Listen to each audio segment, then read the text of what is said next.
Hello,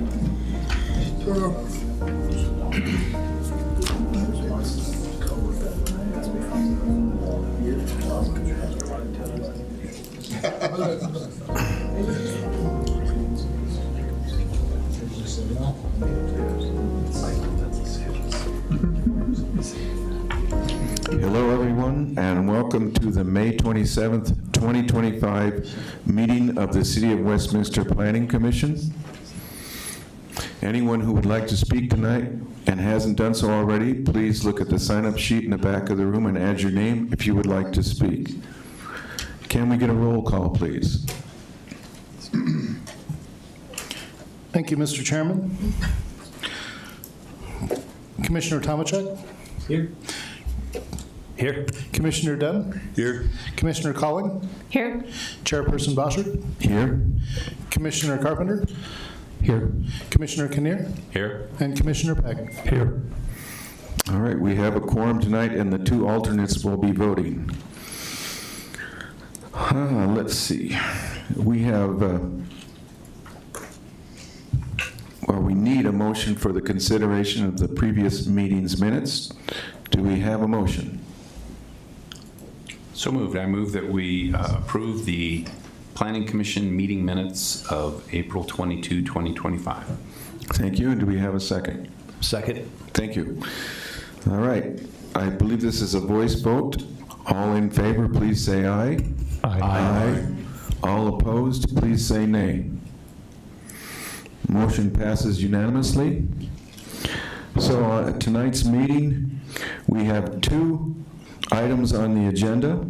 Item 3A, a public hearing and consideration of preliminary development plan amendment and an official development plan for the Walnut Grove planned unit development. And item 3B, public hearing and recommendation of a rezoning and preliminary development plan and an official development plan for Pillar of Fire equipment barn. I hereby open the public hearing, and I believe it's Reb Batzel. If I mispronounce your name, please let me know.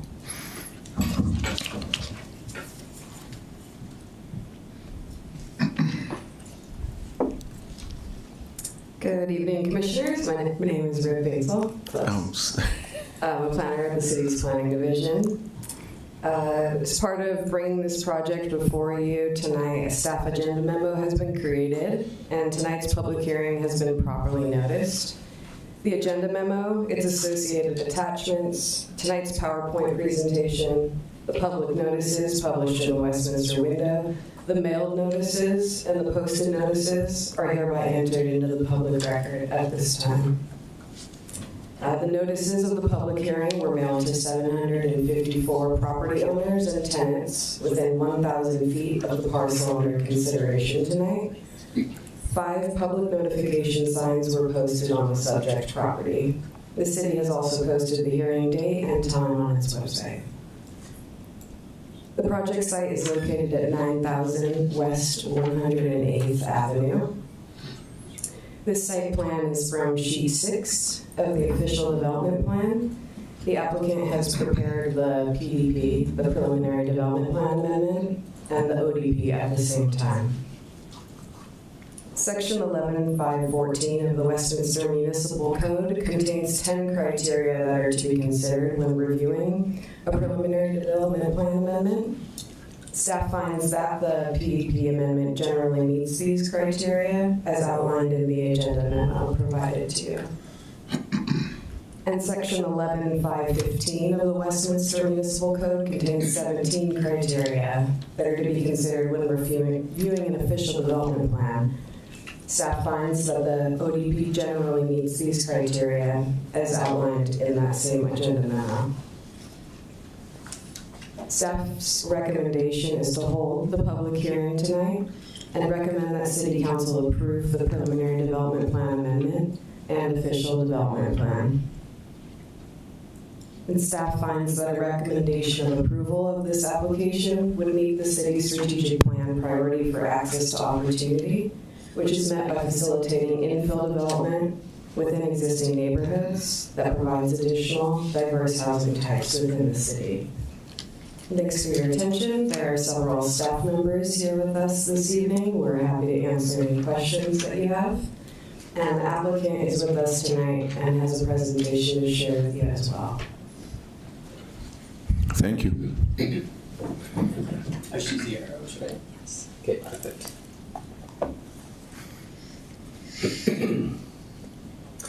Good evening, Commissioners. My name is Ben Jonk. I am a forward planner with the applicant, developer, and home builder of this project, Pulte Group.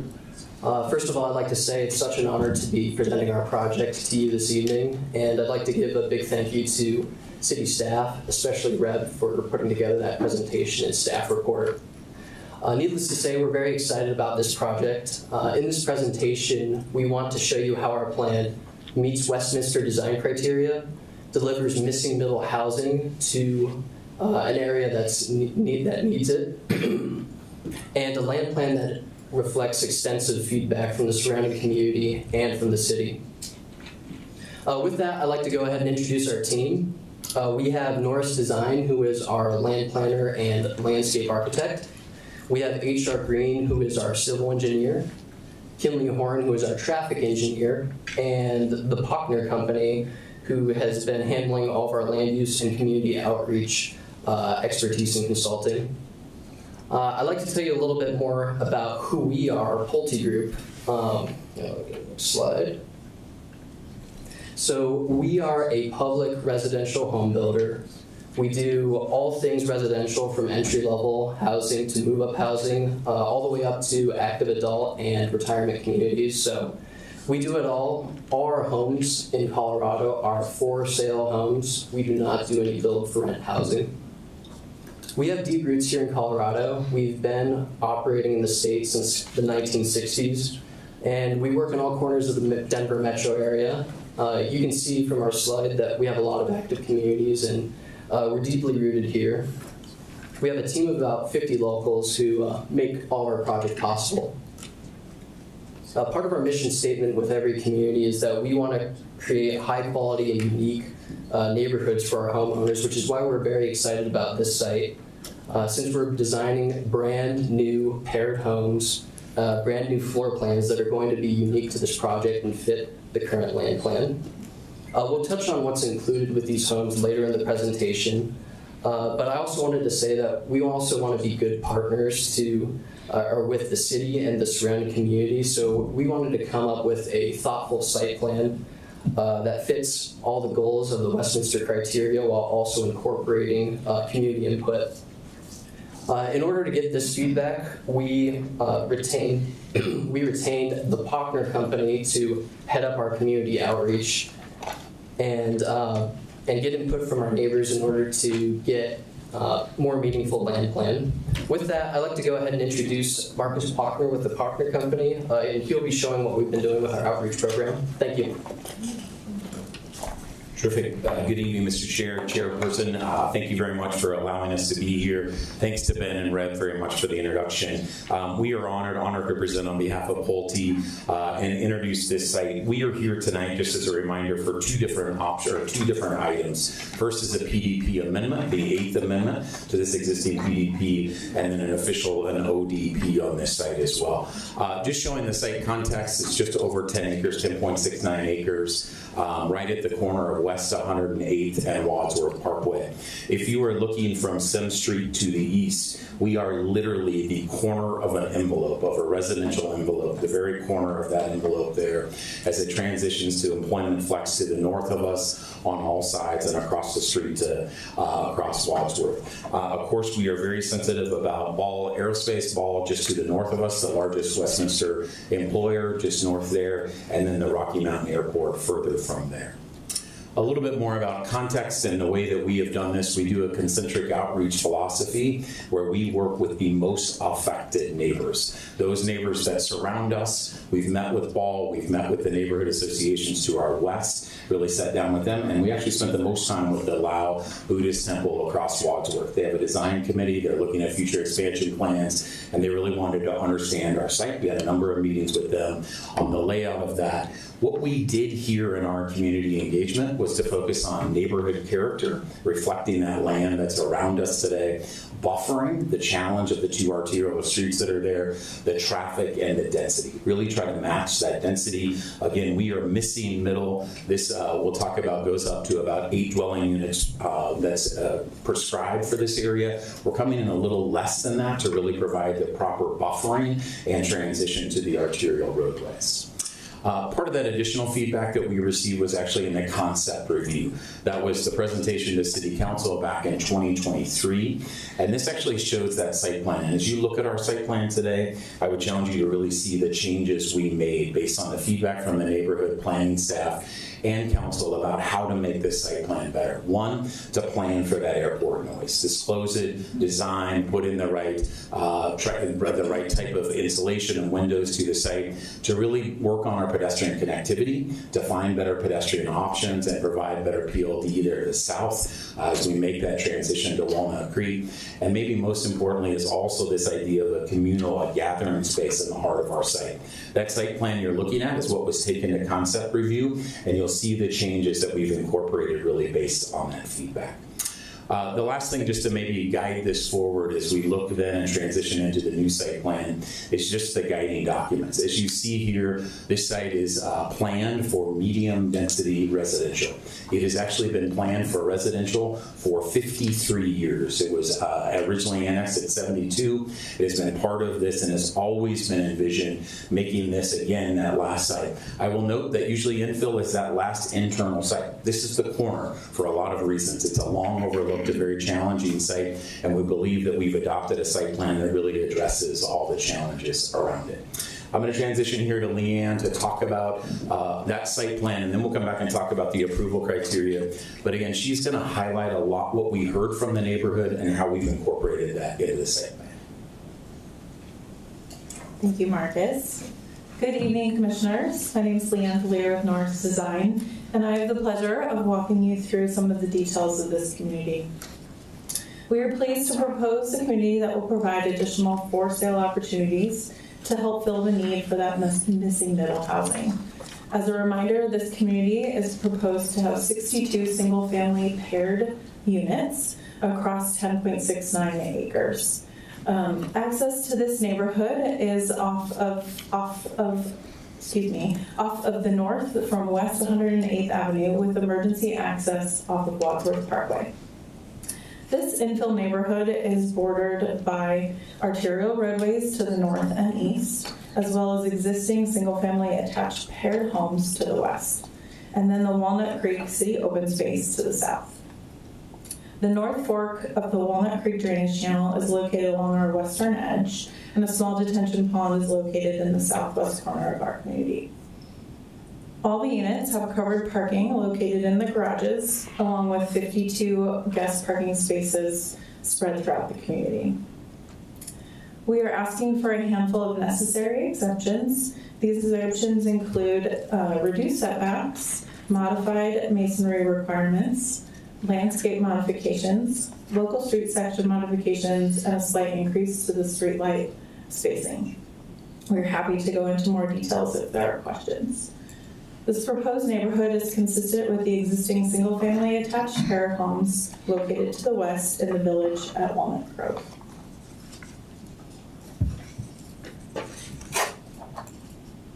With this proposed community, a portion of the land located at the southeast corner of the site is being dedicated to the city to be incorporated into the Walnut Creek City open space to satisfy a portion of our our public land dedication. Private parks within this community exceed 6%, and there are 2 park spaces proposed. The northeast corner, shown on the map with number 1, is the first park space. This amenity includes covered mail kiosks with dedicated parking spaces, covered picnic tables, trash receptacles, pet pickup stations, seating areas, play equipment, fitness station, and open play lawn. In addition, a bike repair station has been located along the eastern edge of the park closest to the bus stop, shown here as number 4 on the plan. This community includes improvements to this existing bus stop on Wadsworth Parkway.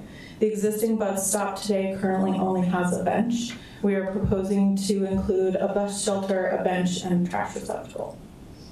As Marcus mentioned, a concern we heard during the concept hearing was that the site plan at the time lacked a central gathering space. The second park space indicated as number 2 is now centrally located and includes a large shelter with picnic tables, trash receptacles, pet pickup stations, and play lawn. Lastly, additional seating, trash receptacles, and pet pickup stations have been located along the southern edge of the site, providing additional amenities for residents. The overall landscape plan provides large landscape buffers along 108th and Wadsworth and utilizes a low water use plant palette.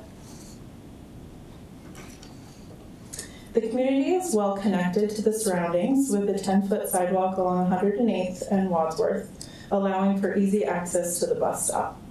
Additionally, 5-foot internal sidewalks increase the walkability of this neighborhood and create a walking loop for residents to utilize. Our site was limited in pedestrian connections, which we could not make due to the drainage channel and to the open space to the south. Several infrastructure and public improvements are being proposed with this neighborhood. In addition to the improvements to the bus stop, 108th Avenue, shown on the plan in number 1, is being restriped to accommodate necessary and safe turn movements in and out of the proposed neighborhood. Additionally, on 108th Avenue, improvements include 3 new lanes at the Wadsworth intersection. These include a new deceleration lane for eastbound West 108th Avenue travelers to southbound Wadsworth, an additional eastbound through lane, and an additional left turn lane for eastbound 108th Avenue travelers turning north on Wadsworth.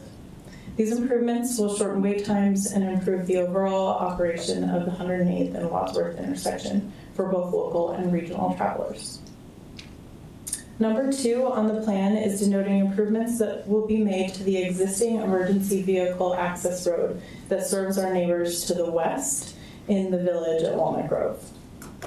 Lastly, the improvements to the North Fork of Walnut Creek drainage channel will serve as a regional improvement that will provide needed drainage capacity for future expansion to Ball Campus. As Ben mentioned, all the proposed homes for the neighborhood have been designed specifically for this community. The floor plans and architectural elevations here at Walnut Grove will become Pulte's flagship community with this new product. Each home will include a mix of materials, including masonry, and the masonry will be increased on highly visible side elevations. The homes are all alley accessed and include 2-car garages. The community will include 4 unique floor plans and 3 distinct architectural elevations. The homes will have up to 3 bedrooms and a private side yard patio and will range in size from 1,500 to 2,100 square feet finished, and then will include an additional unfinished basement. Sustainability features are very important to Pulte, and each home will have a tankless water heater, Energy Star appliances, solar-ready infrastructure, and optional EV chargers in the garages. Additional concerns heard during the concept review were concerns around potential airport noise. All homes will have STC 25 rated noise-reducing windows to help mitigate this concern. Next, I'll pass it back to Marcus to review the approval criteria. Great, thanks, Leanne. We'll just wrap up on this. We believe we are in full compliance with the approval criteria for both the PDP and the ODP. I would point out here, note the staff report was terrific, going through the different approval criteria and the analysis. We also believe that this PDP, as it says in item 4 there, is completely compatible and harmonious with the existing public and private development. The drainage way to the west of our site is actually being designed as a regional improvement for Ball to the north of us. That is being done. It actually doesn't benefit our site, but it was one of those really important things that we needed to pull into our site to work with our surrounding public and private development. So we believe we're in full compliance. We very much look forward to any questions you have, and we respectfully request your support. Thank you very much. Thank you. Sure. I have a quick question for staff. Are you in agreement with the exceptions requested by this applicant? Yes, we are. Thank you. Any questions from commissioners? Commissioner Dunn. Just one, really. You were mentioning, or Leanne was mentioning, buffers. Can you give me more detail about that? Are they for traffic noise reduction on the main arteries? Absolutely. We'll go through this. Maybe this is the best map. We can show that in the exceptions as well, but it shows that northern buffer there at 108th and then Wadsworth, and Leanne can go through the dimensions. Thank you, Marcus. Yes, these are to help mitigate visual and noise impacts from the roadways, and they are very densely planted with both evergreen and deciduous shrubs and trees. Our buffer along 108th is 30 feet wide, and the buffer along Wadsworth, the full planting bed is 40 feet wide.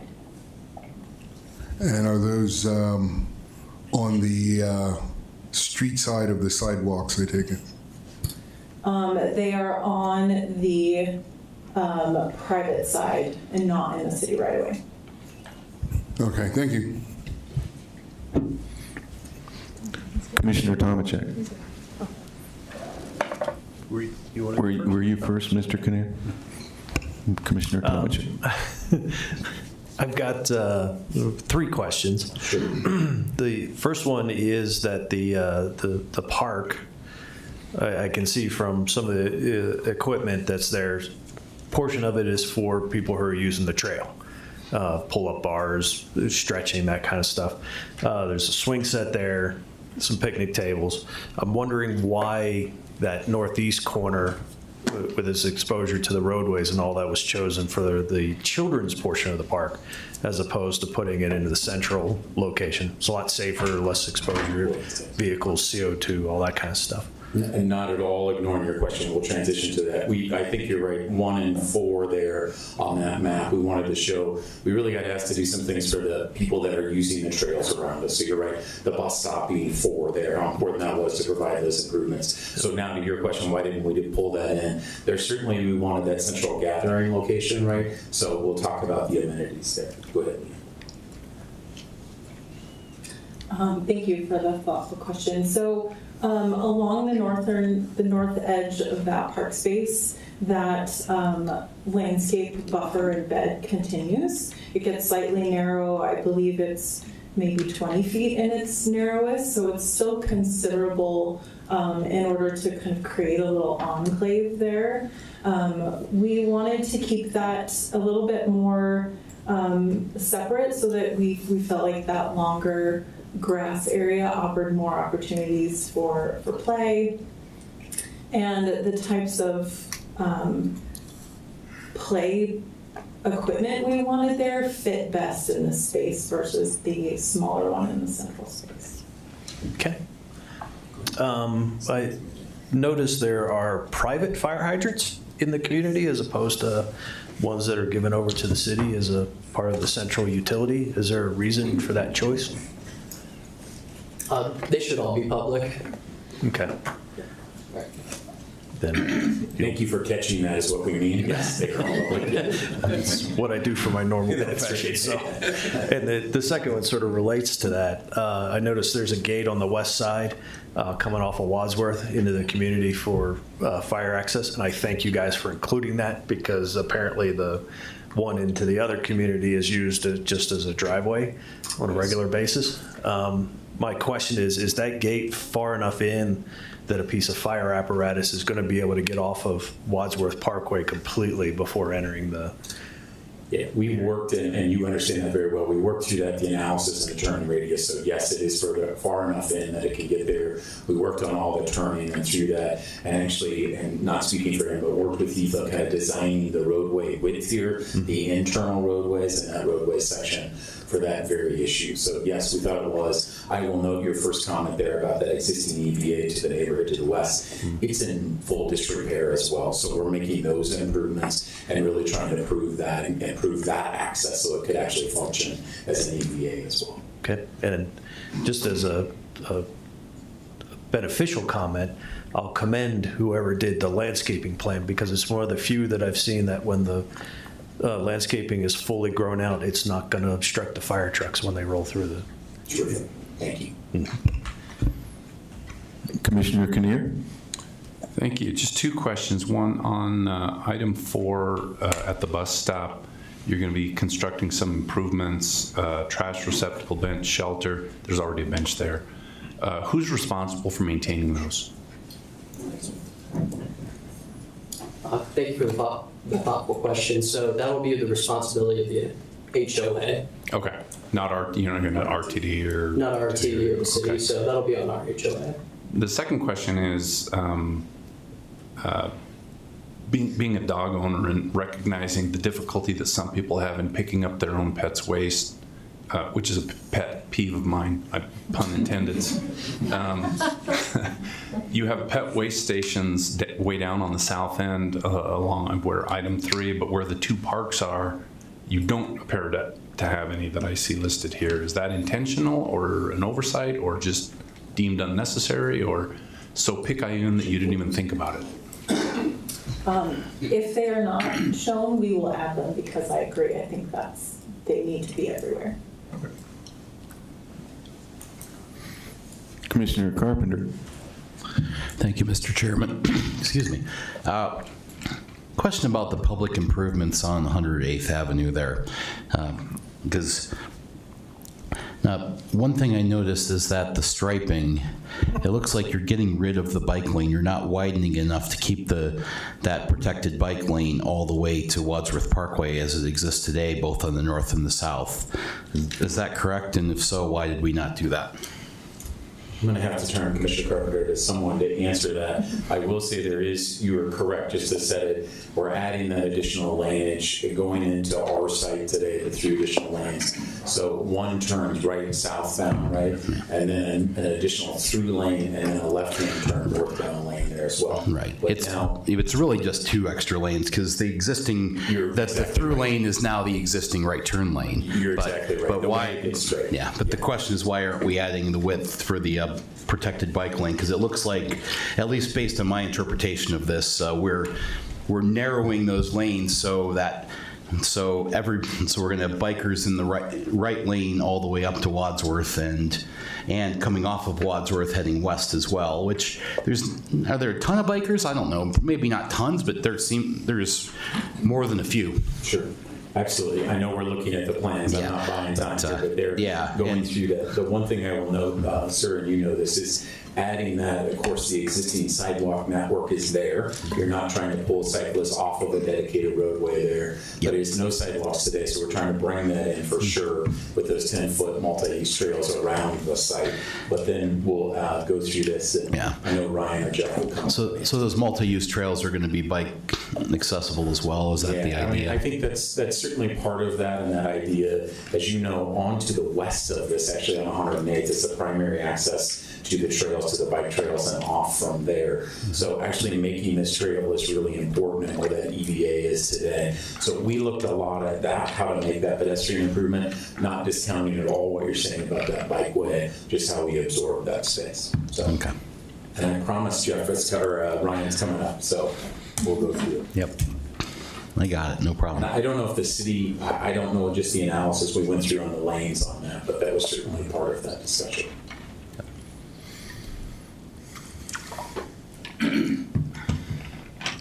You may have stumped us. It would be a first. That's right.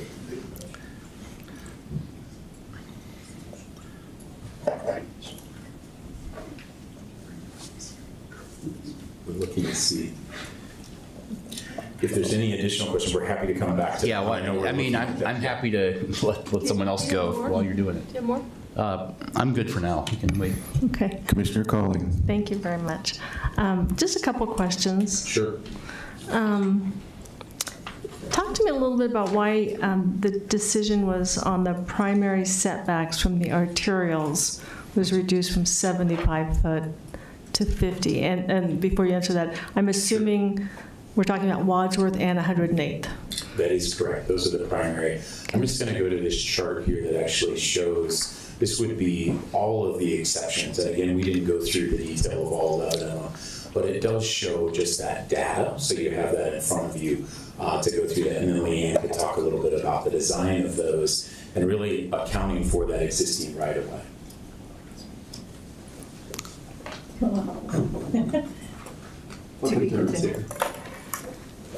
Jeff Plank with Kenley Horn to help prepare the traffic study. There was coordination with the bike lane design associated with the widening of the improvements there. When you're adding the 3 lanes, the bike lane kind of gets squeezed out, but that's typical industry standard to move them to the sidewalk on busy approaches when you have right turn lanes, designated right turn lanes on approach of arterial roadways. A lot of times you'll see them go through. It's kind of been a transition within industry standard to remove the sharrows, remove the designated bike lane when you have the right turn lanes to pull them onto the sidewalk. And so with the geometric constraints, with the widening and for the safety purposes to pull into the sidewalk, that was the plan that CDOT project team and the city all kind of coordinated together on.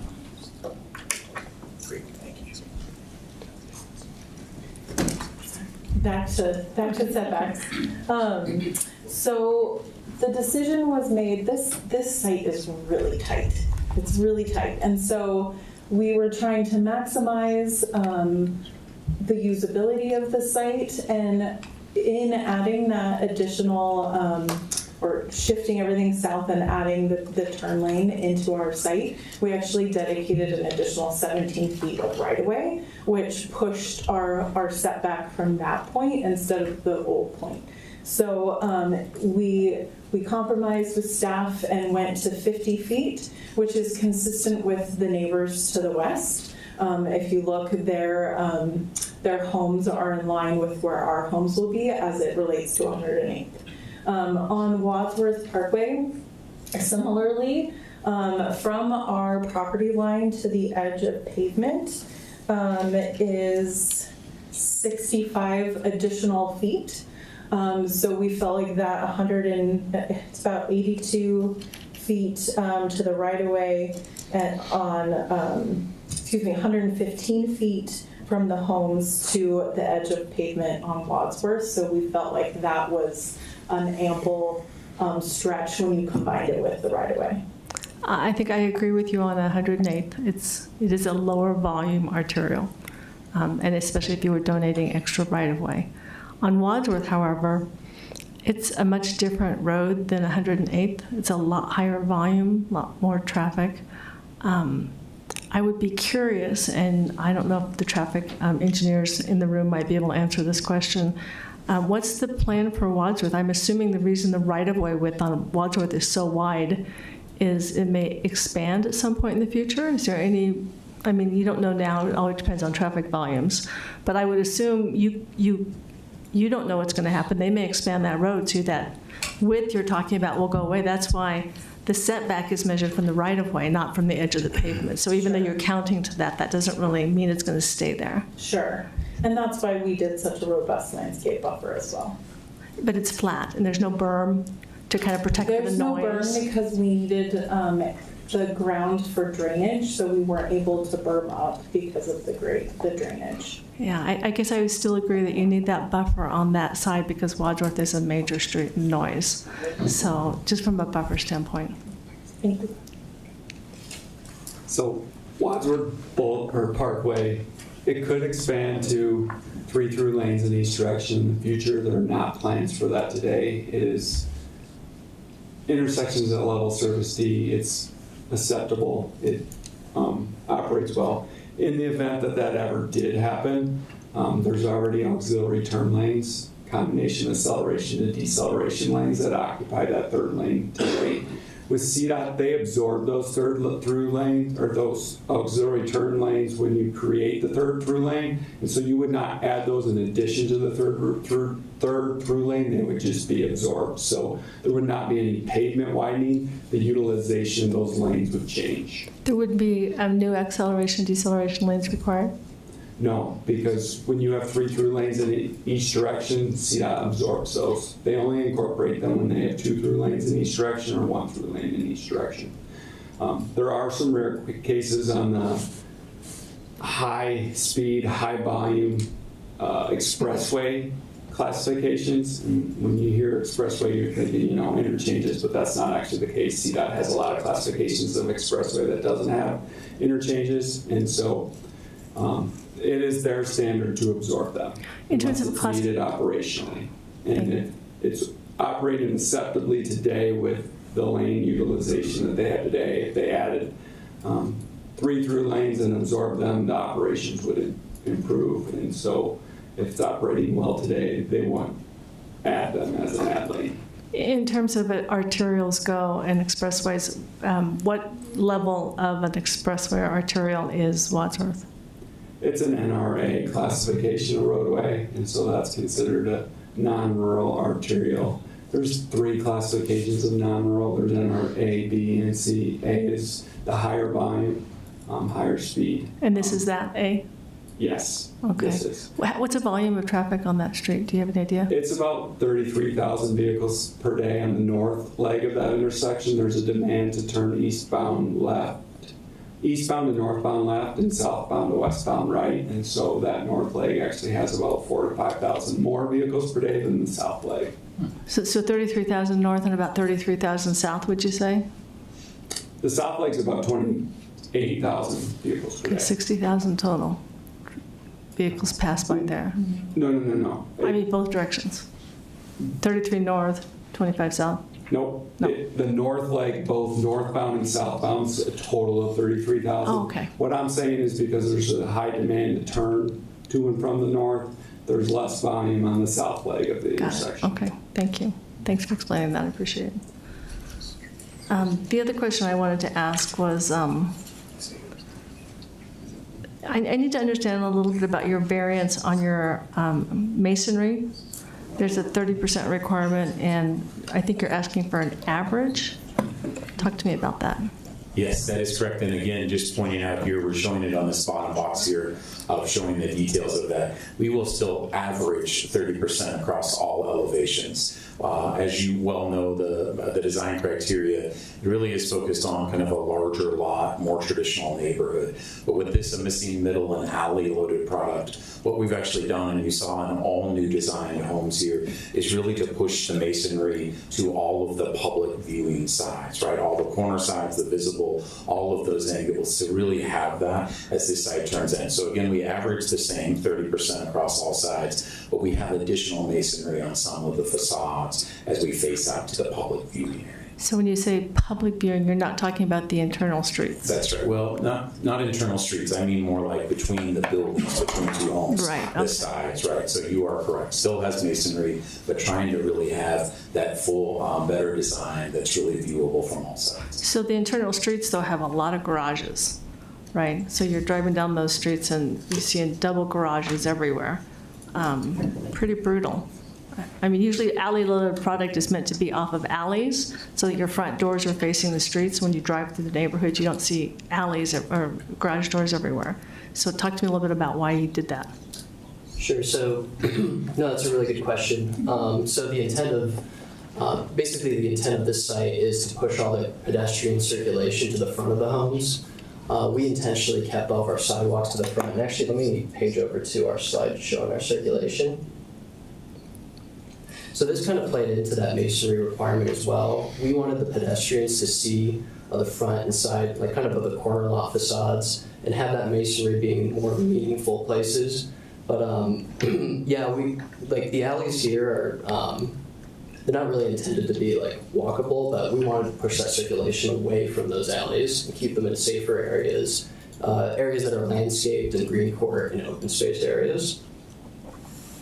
I understand your concept, and I know you have a really small, difficult site. I just keep thinking, I've driven through the neighborhood to the west of here several times. I've always thought it was charming. I liked how they did it. It wasn't so gridded out. They found ways to turn architecture and still have front doors facing the street. And you don't have that here. You have all the streets have garage doors, so that's just disappointing to me. That doesn't seem very innovative to me. It seems like we should have been able to kind of come up with something, I don't know, more creative. Sorry, I just think that it's missing that innovation and good design quality. So that's just a personal opinion, but well, it's not just personal opinion, it's fact. That's kind of what it is. So, sorry. I have one more question. There's a lot of discussion about changing this from senior housing to single-family attached. Explain that to me a little bit. Sure, and one last opinion, certainly respecting what you said. The one thing I would note about the neighborhood to the west is it turns internal.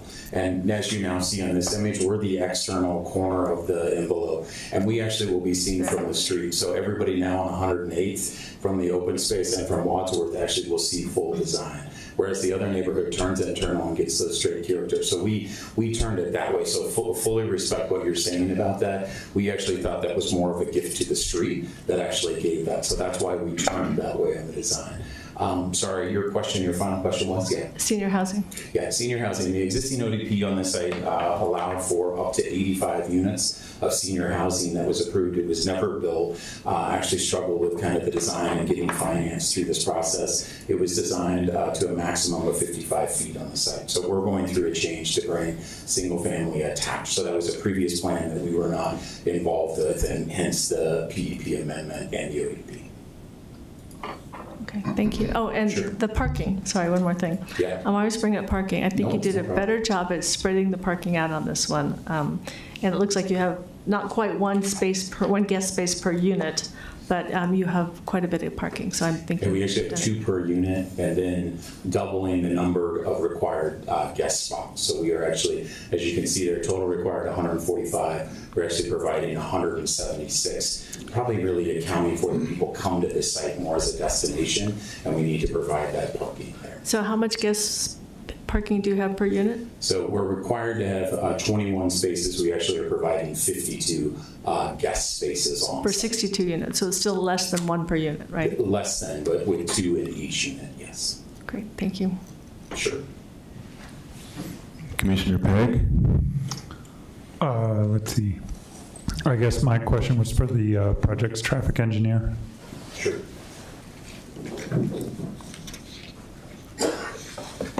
You mentioned you are moving bike traffic up onto the sidewalk at one point. Yes, that's the transition at the access point. Is it safer for cyclists to be on the sidewalk or in the road usually? On approach to major, that's subjective, but on approach to major arterial intersection, it's starting to transition to displacing them, unless there's protected bike lanes. Gotcha. Okay, thank you. Commissioner Carpenter?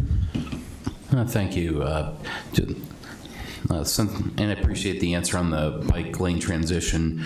Will that be enforced? Will there be a sign stating that the bike traffic goes up there, the city, and that the city will enforce just to make sure the bikes are in the right spot? And then I have something completely different after that. Yes, there's a bike lane ends sign and bikes use sidewalk sign where that current bike lane terminates and directs cyclists onto the sidewalk. Okay, perfect, thank you. And then I guess the only other question, I know we talked about front setbacks to death, but the one that's kind of giving me a little pause is the rear setback. It looks like we're at that 7 feet requirement is 25 per the code, and so that's about 28% if my math is correct. Less than the 40% for the front duplex lines and stuff like that. Is that? I don't know. It seems very narrow. What is the justification for that? Sure. So the city setbacks right now are designed for front load traditional product. So when you have front load, you have your driveway, your garage, and then you usually have a 20+ foot or 25 foot deep backyard. Because we're flipping it all upside down and we're alley loaded, that's why there's the reduction. Okay, but we're calling the public streets alleys. for the purposes of this conversation.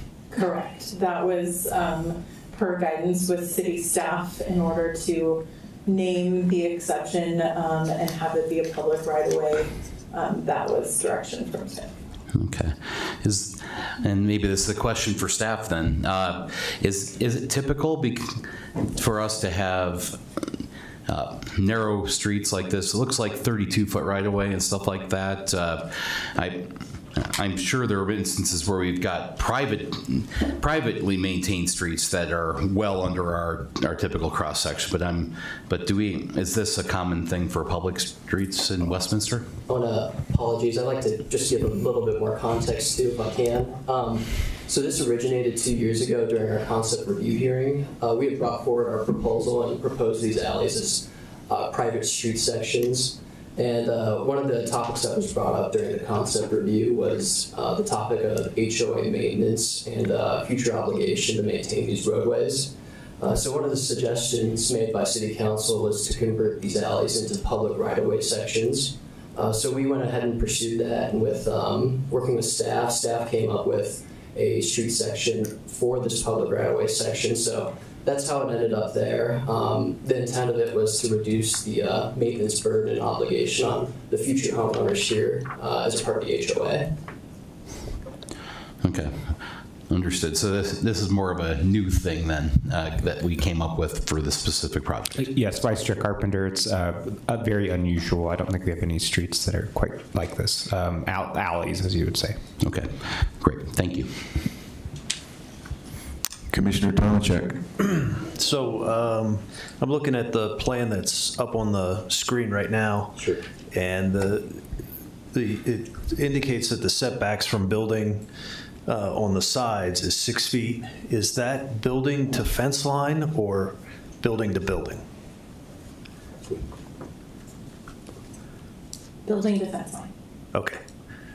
And I also noticed on one of the plans that street plowing for wintertime is going to be a city responsibility? Or is that going to be an HOA responsibility?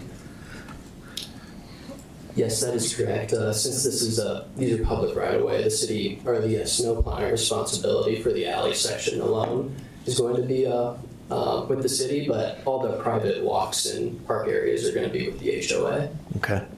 So I guess my question to the city is, where are they going to put the snow in this plan? I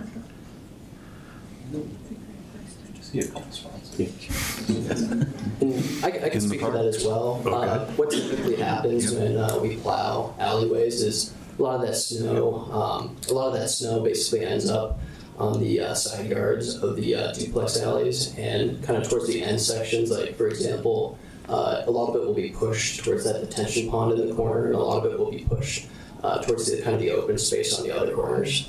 Okay. I might suggest that you look at those sections a little harder, given some of the big snows that we've had in past, even the times we've had like 8 to 10 inches every other week. That's not a lot of space to put snow, and since you've got a really tight emergency response vehicle profile in there, you might need some more space than what you got. Terrific, thank you. Commissioner Calling. Thank you, Chairman. A question for you. One of the things I liked about this area is Walnut Creek. Sure. And it's got trails that run along there. How do you get from this development to Walnut Creek trails? Yeah, the most direct is, I guess, off of 108th to the west and then going through the existing connection trails there. We are building a sidewalk on Wadsworth, as you know, does not exist today. And the plan and working with the city is that eventually someday over that open space, the drainage basin to the south of us, there would be a connection there. So the direct route is actually to go on 108th west and then go to the drainage or to the pedestrian trails that connect to that site. And why is that not just part of this design and incorporated in this development? The developer should pay for that. It's Sure. part of connection. So I'll just note, I think you all have done a remarkable job of identifying why this site hasn't developed in 53 years. It is one of the most challenging sites because it is a postage stamp on a residential envelope that has all been done. The main reason why we don't have that connection, although we have the south The units that face south that have the sidewalks in front of them is because the drainage way itself is actually immediately south of us. And so we would have to build a pedestrian connection and pedestrian bridgeway and go through that entire process in public right-of-way or in public-owned PLD to get that approved. So that is why the trail is not there as well. Additionally, and Commissioner, I don't know if this is a fair answer, but I want to share it. The neighborhood to the west was insistent in every way possible that we not have a pedestrian connection go west to them. They have a trail that goes south out of their neighborhood. And as you note, that kind of image there to the west, the eastern edge of theirs, that is their alley, and it has a private fence there. And they would not support us making a pedestrian connection. So we compromised in putting in that large regional drainage way going north to Ball to serve them. So that really became our challenge, is we either put that drainage way to allow Ball to substantially expand to the north of us, or have that pedestrian connection, which the neighbors to the west of us would not accept. So that's our challenge. We're completely isolated and we couldn't make that connection. Yeah, I see your problem. If you go over to Wadsworth and go along the sidewalk along Wadsworth, there's still no way to get over to the trail. There's no connection. Completely correct. Yeah, and we're building that. I will say, of course, along our entire edge, we're donating the PLD that we have, 0.63 acres there on our site. So that does connect that now to existing PLD. So, Commissioner, that's the hope that will be built eventually. But that was the challenge of this site, is making that connection. Thank you. Sure. Any more questions? All right. Thank you for your presentation. At this time, I would like to open the public testimony portion of the hearing. And I would ask Mr. Gurman, do we have any voicemails or emails in relation to this item? Mr. Chairman, we have not received either. We do have one signed up person to speak this evening in person. Okay, great. The public testimony portion is hereby open. Go ahead and call the names. And please forgive me if I mispronounce. Joseph Ramey.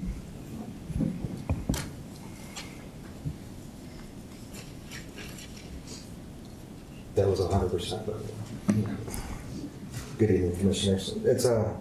So I have a property that's adjacent to the open space that this is close to. I got a notification on the map. Sir, can you please direct the microphone so you're speaking into it? Okay, is that Thank better? you. Yes. And also, go ahead and give us your name and address, please. Yeah, my name is Joseph Ramey. I don't live in the city of Westminster, but I have a piece of property in the city of Westminster.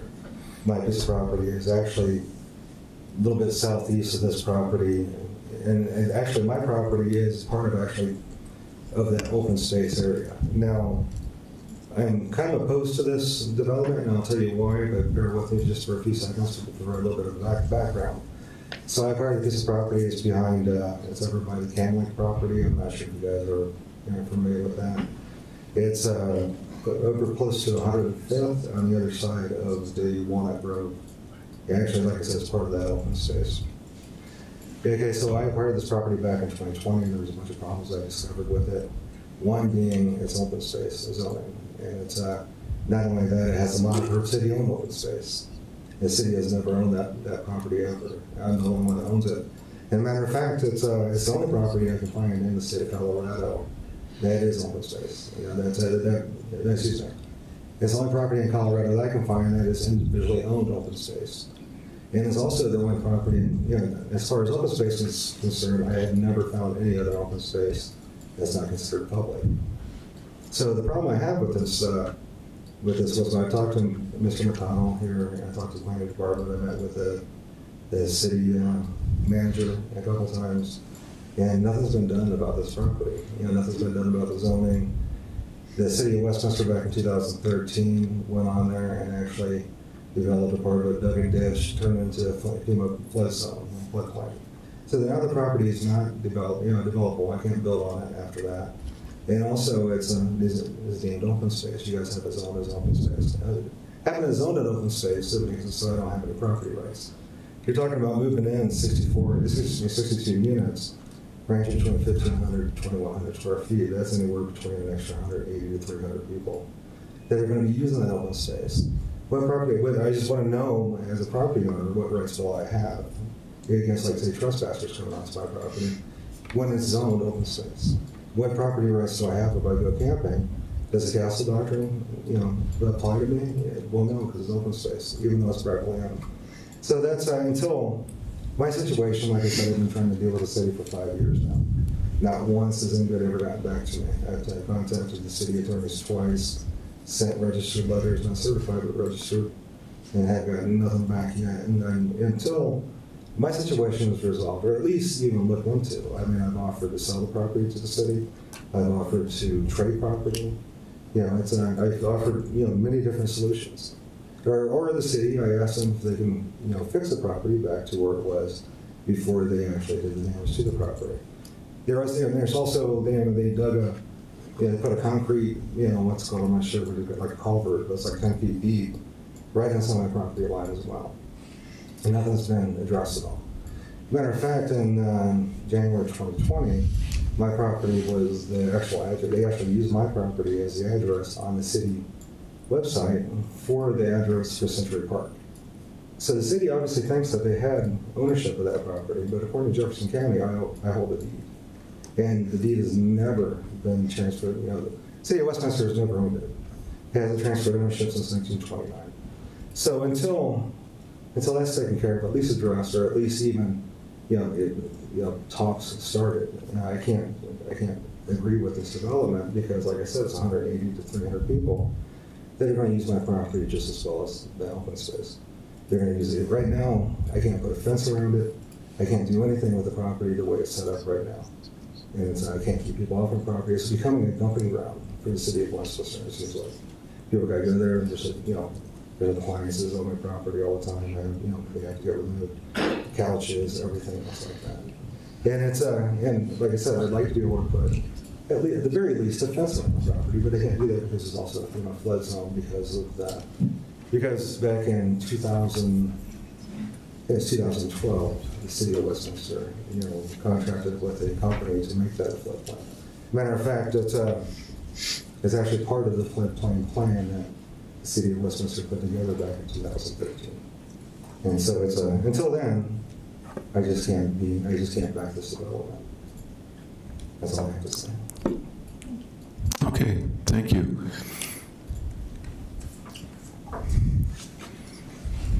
Anyone else to speak?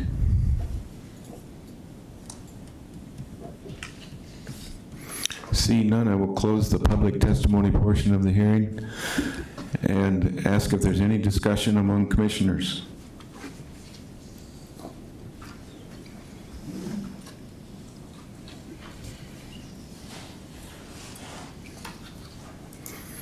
Oh, excuse me, Vice Chair Carpenter. Thank you, Mr. Chairman. Just in reference to Mr. Ramey's comments, could staff show me maybe on the PDP map? Is that part of the Walnut Grove PDP? Is that where we are? I can't. I'm not able to really see it from the documents I have. Vice Chair Carpenter, that previous speaker is the property owner of a piece of like a triangular shaped lot that's east of the railroad, Burlington Northern, where the railroad meets Wadsworth Boulevard, meets Walnut Creek, and there's that super awkward underpass there. He owns a little triangle piece of property directly to the east of that. I can show you on my laptop here. I got it pulled up. Okay, so this is not, but it's not adjacent to this subject property. Yeah, it wouldn't show up, I don't think, on it. Maybe it'll be on the vicinity map, but if I could. May I continue to speak? I can show you on the vicinity map as well. It's not detailed, but. Yeah. This is Target. Okay, I know right where that is. Thank you. Can you show us on the Yeah, sure. Yeah. this vicinity or something so we can all see it? Okay. It's pretty much right behind the Target over there on the third and fourth and old blocks. yeah.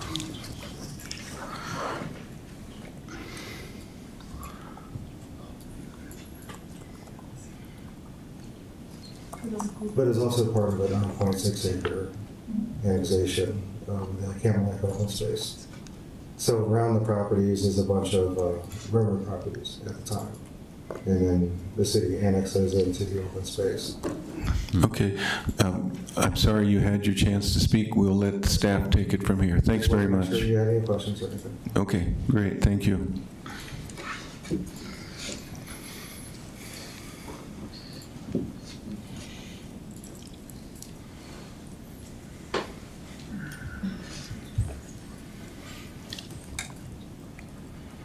So it's down here. It's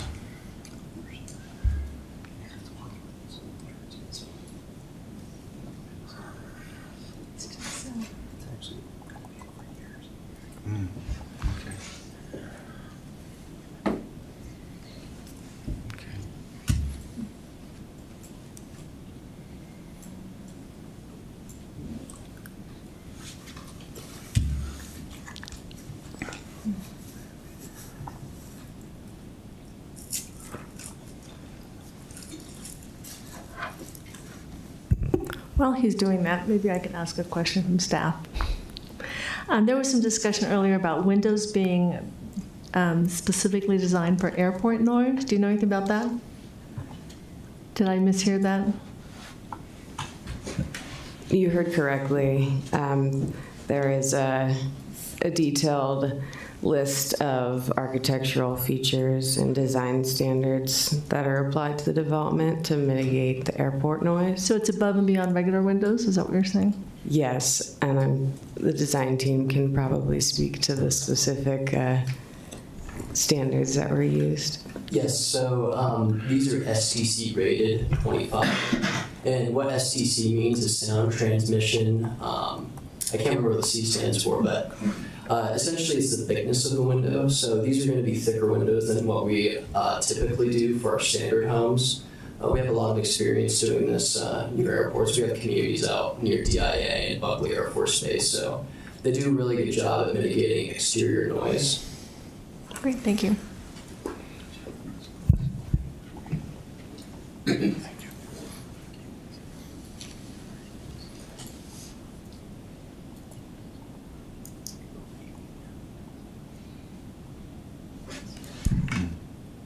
Commissioner Collin, you asked about the property there. I've got two spots here.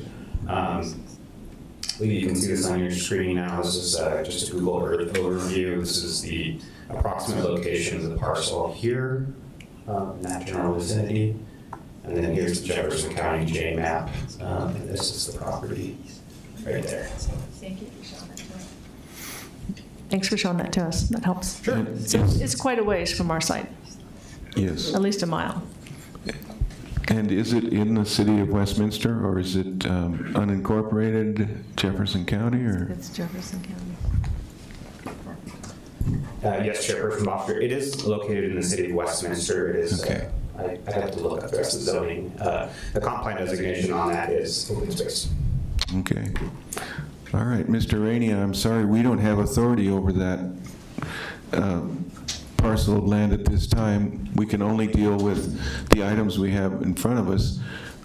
I would think that there would be some way you could contact staff to get more answers to this question. And I'm sorry you have not had any luck, but there's got to be someone in the staff who can help you with this. Yeah, I would like that. I would love that. Okay.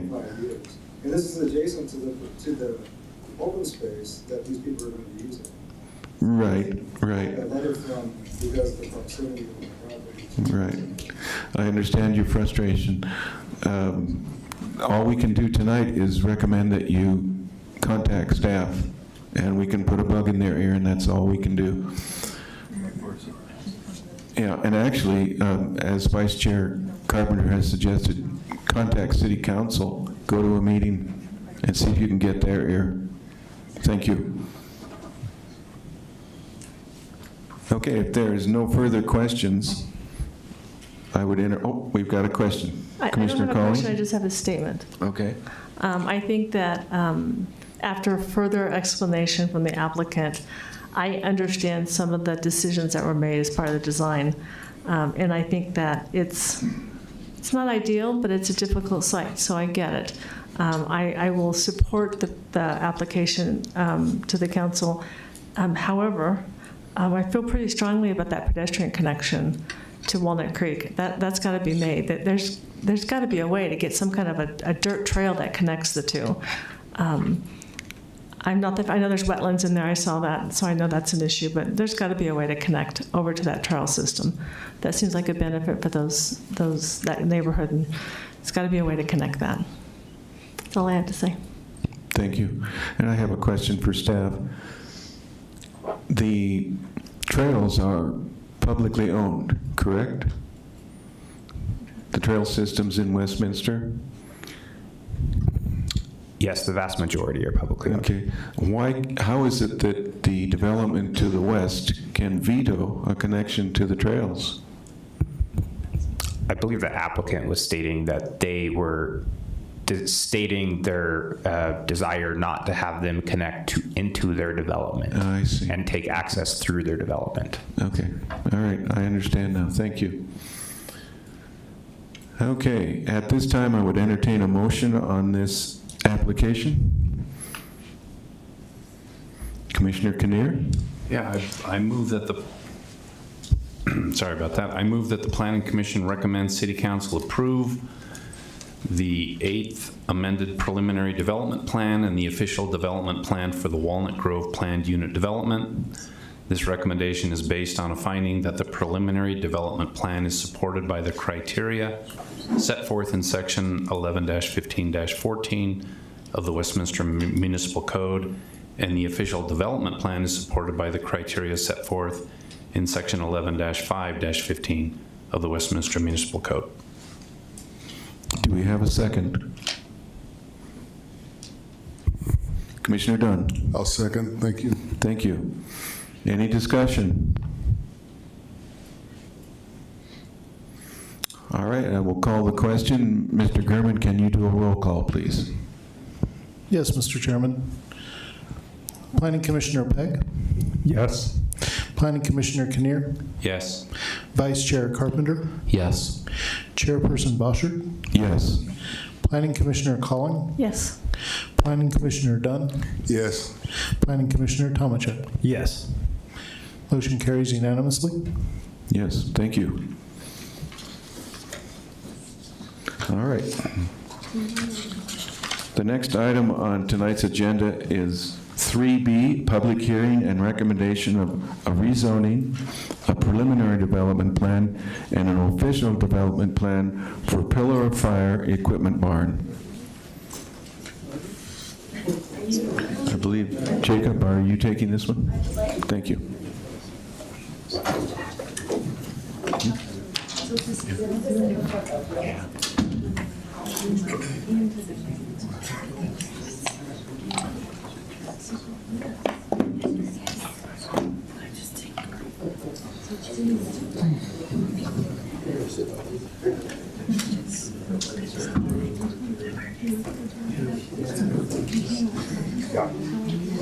Yeah, there are social trails that you can connect through there.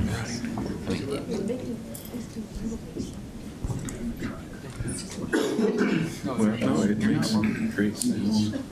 You're not wrong, the connections there It seems so simple. Oh, excuse me.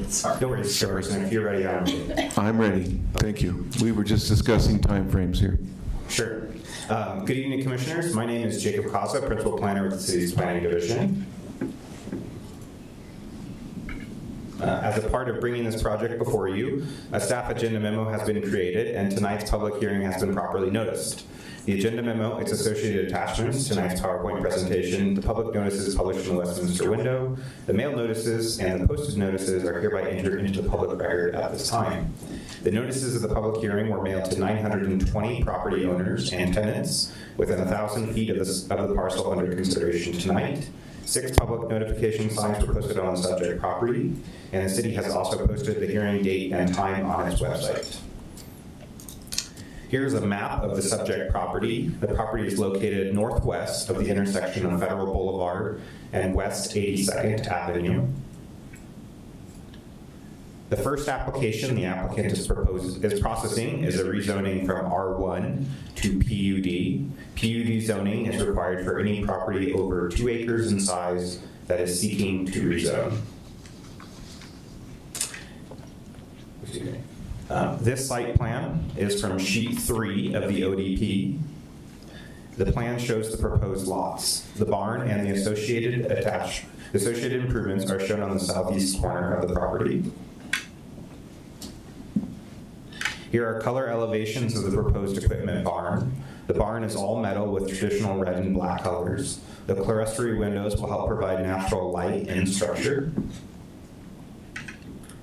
Section 11.514 of the Westminster Municipal Code contains 10 criteria that are to be considered when reviewing rezonings and preliminary development plans. Staff finds that the preliminary development plan generally meet these criteria as outlined in the agenda memo.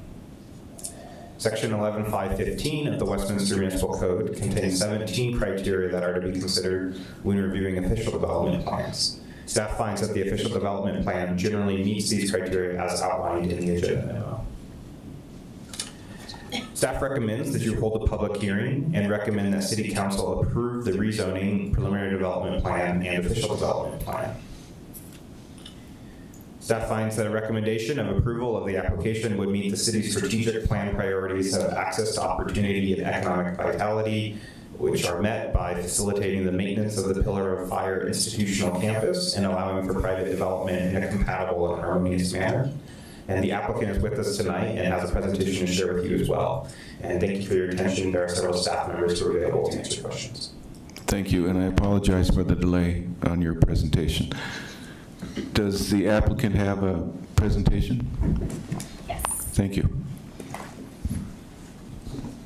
All right, can you guys hear me clearly? Yeah. Great. Yeah. My name is Becca Bailey. I'm with North Design. Our team and I have been working on these project applications for just over 2 years. Tonight we are presenting a rezoning application, preliminary development plan, and official development plan for the relocation of the Pillar of Fire equipment shed. This shed is essential for the maintenance and storage of farming equipment used throughout the Pillar of Fire farmlands. This 17.12 acre site is located west of Federal Boulevard, south of West 83rd Avenue, east of Irving Street, and north of West 82nd Avenue. This site is largely vacant with the exception of 3 existing homes which are to remain as is.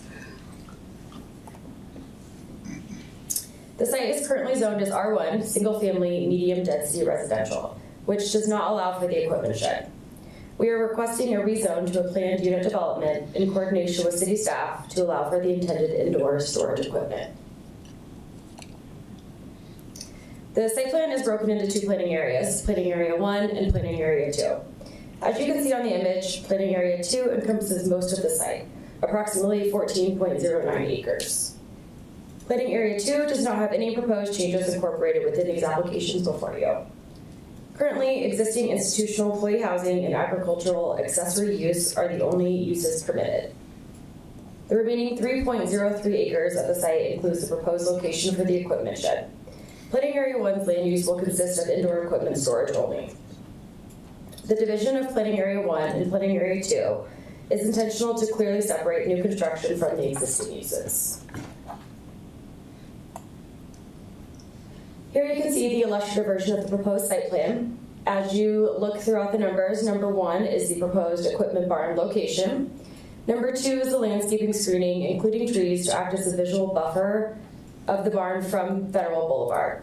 The applicant team has worked diligently with the City of Westminster staff to ensure all minimum landscaping requirements are being met throughout the site. The trees are situated immediately east of a proposed berm to provide additional screening. Lastly, the location of the trees are approximately 10 feet higher than Federal Boulevard currently sits, due to the natural grading of the site, providing even more of a visual buffer from Federal Boulevard.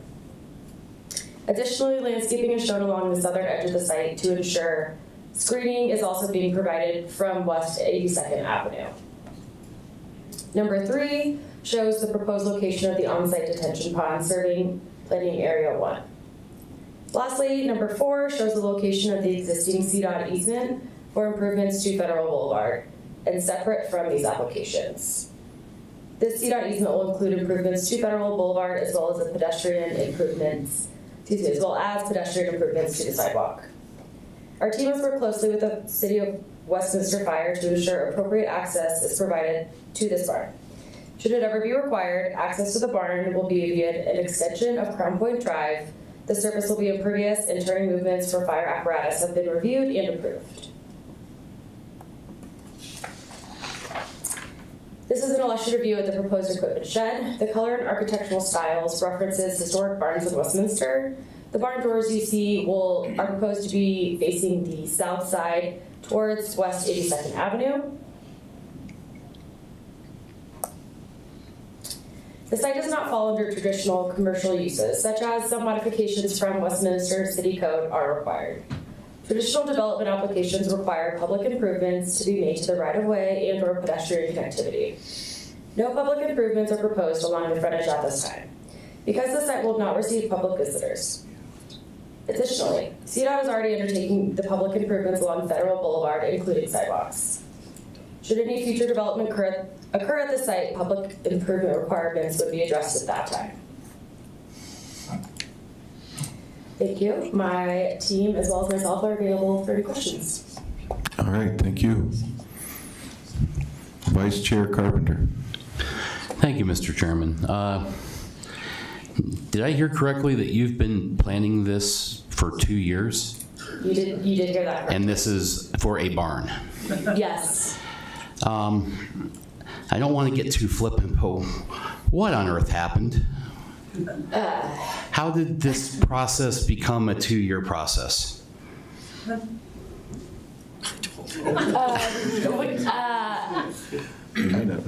previously were met with maybe overly strict guidelines, just reading code very, very black and white and maybe not looking at it as the barn that it is. So there was just some delays in our development. I wish it did not take 2 years. So does my entire team. Understood. Thank you. Commissioner Tomachek. I may have another flippant question for you. Ready? It's called a farm equipment barn, but the farm was pretty much sold off. So what's actually going in there? Kurt? Yes, I do. You know it far better than I do. Good evening, Kurt Allstott. I have farmed the property for, 50 years. We still have all of our farm equipment, also maintenance equipment for our campus. We are our own water district, talking about hydrants that are owned by us, tied into Westminster. Oversee all of our sewer lines on our campus. We've got about a 100-acre campus. We also have 300 and some acres out in Byers that we've just recently purchased. So it's maintenance equipment and farm equipment. Okay. And understand that's for the school, the main castle building, Correct. or what everybody calls the castle anyway. Yes. Is that farm equipment also, or general use equipment, going to be for the other plots that are there around 83rd and Irving? Everything that's left, we've always maintained. Yes. All right. Thank you. Yeah. Thanks, Kurt. I have a quick question. You've got a photometric analysis on one of your drawings, and it shows 0 light escaping from this property. Is that what you plan to include in this project? Will it meet those standards? Yes. So we are proposing to meet the minimum lighting required. You can see here on this image, there will be lighting just immediately on the structure. And then with the landscaping buffer that we have, we don't anticipate any lighting to leave the property. Okay. The only reason I ask is because Federal is already kind of dangerous, and to have additional glare would be a problem. So thank you. And as far as I know, there would be very little nighttime activity on this property. Great. Thank you. Commissioner Calling. Thank you. I guess my question is more for staff. I know this is agricultural area, but a lot of that's going away with the new development of the uplands. There is still agriculture out there. Is an 8,000-foot barn compatible with the residential homes in the area? Is that, I'm just asking, I don't know. It seems like a kind of, it's different than everything else in the area. So I just want to make sure I understand that. Yes, Commissioner. So in that sense, I would argue if this was in a more suburban neighborhood setting, which it's close but kind of different there with the amount of vacant land that they have available around it.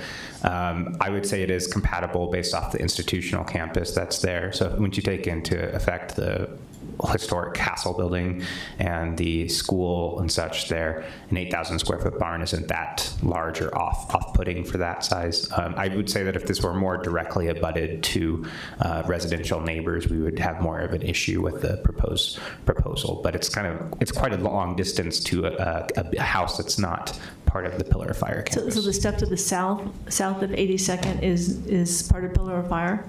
There's a house just right across the street to the south. And I was just curious. That one house is, yes. There's three of them, yeah. Three houses. Yeah, there's several homes to the south. I just thought that it didn't seem like that was compatible. I don't mind having a barn there. I think that's fine. I just was curious how that makes it compatible. That's all. I always wondered about that. So you've answered my question. Sure. And that's part of the reason also why we wanted to include some additional buffering there as part of the negotiations we've been in for the last 2 years. And you don't access directly on 82nd. That's part of the reason too. Mm-hmm. And the equipment storage, is it currently being stored places that are being developed? Is that why they need storage, or is it stuff that's coming from the Pillar of Fire campus, Bellevue campus over? I'll let Kurt correct me if I'm wrong. I'm sorry. There is an existing barn. That's a currently to huge the north. barn. That's a lot. You can fit a lot in there. Yes, you're right. And we started in 1919. We keep all of our equipment inside because it keeps tires, everything else good. Mm-hmm. And my equipment has been sitting outside for 2.5 years. Okay. First time ever. So it was previously on the property. Always. There was a shop in the middle of the Uplands property. I remember. Between 84th and 88th. Okay, great. Thank you very much. Okay, at this time, I'm going to go ahead and open the public testimony portion of the hearing. Has there been anyone signed up, or any emails or voicemails? Thank you, Mr. Chairman. We do not have any emails, voicemails, or anyone signed up. Okay, then in that case, I will ask if there's anyone who wishes to speak on this item. Seeing none, I will close the public testimony portion of the hearing and ask if we can get a motion on this item.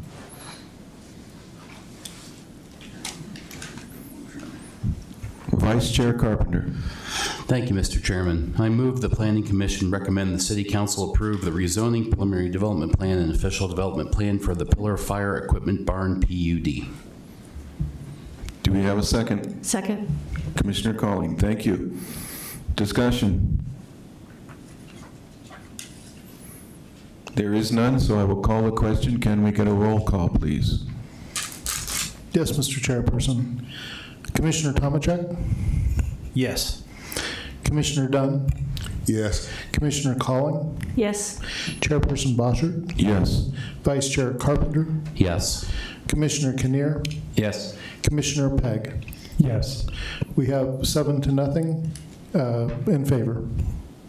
So the motion passes unanimously. Thank you. Thank you for your presentation.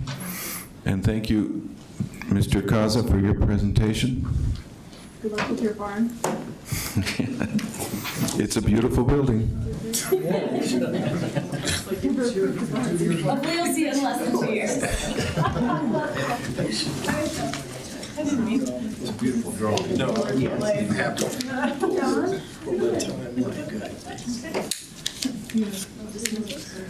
Is there any old business?